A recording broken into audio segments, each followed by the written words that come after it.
welcome back to my channel. Today I'm going to give you 5 tips for lighting a professional interview using high key lighting and low key lighting to fit the mood of your next video. Let's get into it.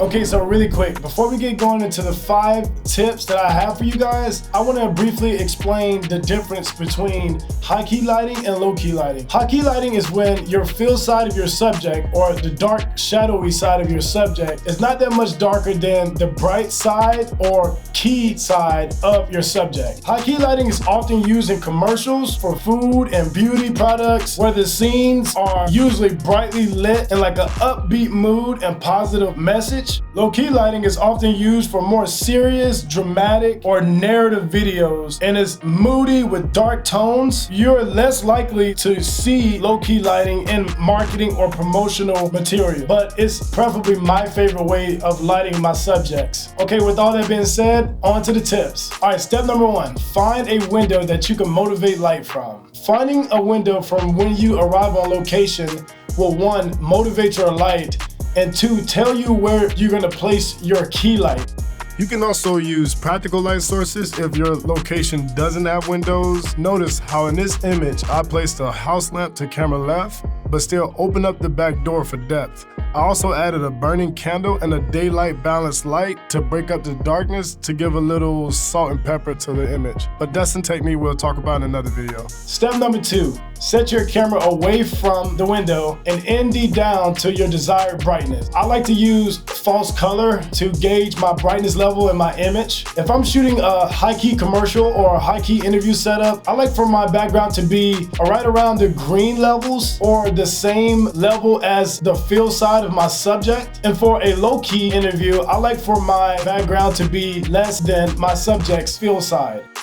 Okay, step number 3, use your vector scope to determine the color temperature of your ambient or available light. I like to look at my vector scope to see what color is my vector scope pulling to, so that I can then change the white balance on my camera to match my environment. For raw video, this doesn't really matter as much, but if you're using anything less than that, you really want to dial in your white balance setting in camera. And I still like to do it personally if I'm shooting raw, because if I look back on my image, I like to gauge and see where my levels are and how good my colors are, especially if the client decides to, look at themselves afterwards. Okay, that brings us to the next step. Match your key light to your available light and move your key light 45 degrees away from your subject. To do this step, you really want to make sure your key light is a bicolored light fixture. And keep in mind, the brighter it is outside, the more powerful your key light has to be. We've recently upgraded to the 600X Pro from Aperture, and we've been loving the power output for that. There are a lot other cheaper alternatives on the market. Godox and Nanlite Forza make a version of this. One thing you want to keep in mind when you set your key light is the smaller the light source, the harsh and harder the light looks. The larger your light source is, the softer the shadows look. And never, ever place your key light right in front of your subject, because that will flatten out your image.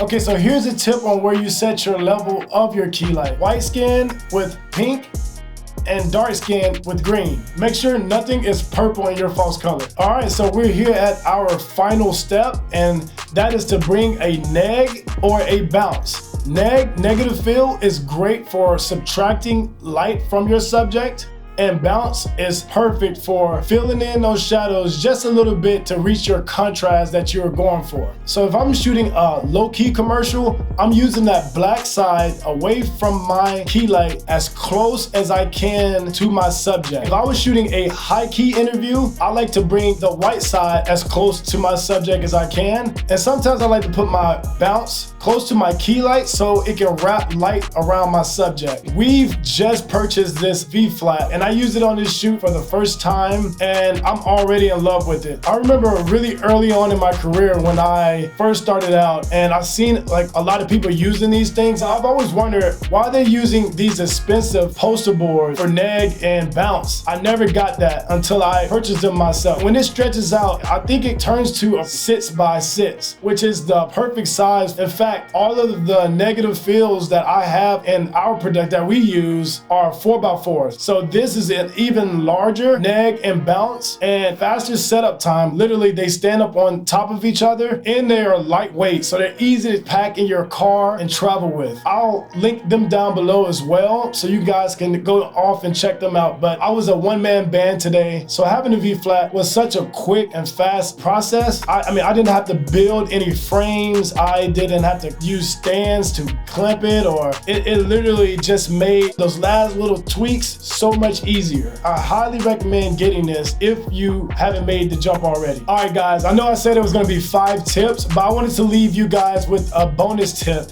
that it seems like such a small little adjustment, but has made the load of difference in my images, in my interviews and commercials. And that is to neg behind the camera. You can do this in high key lighting and low key lighting. This will ensure you that you're shooting on the fill side of your subjects. What I personally love to do is putting a sound blanket behind us, acting as a neg, and take out that reverb while negging at the same time. Highly recommend it. The sound blankets that we personally been using, it has the black finish on one side of it, so it's like the perfect 2-in-1 thing that you can have. And I will link that piece of gear down below in the description as well. And they're inexpensive. They're like $50 or $60. Definitely highly recommend getting those, a couple of those. All right, guys, that's it for today. Subscribe to my channel for more content like this. Until next time, stay creative, keep creating, and stay resilient.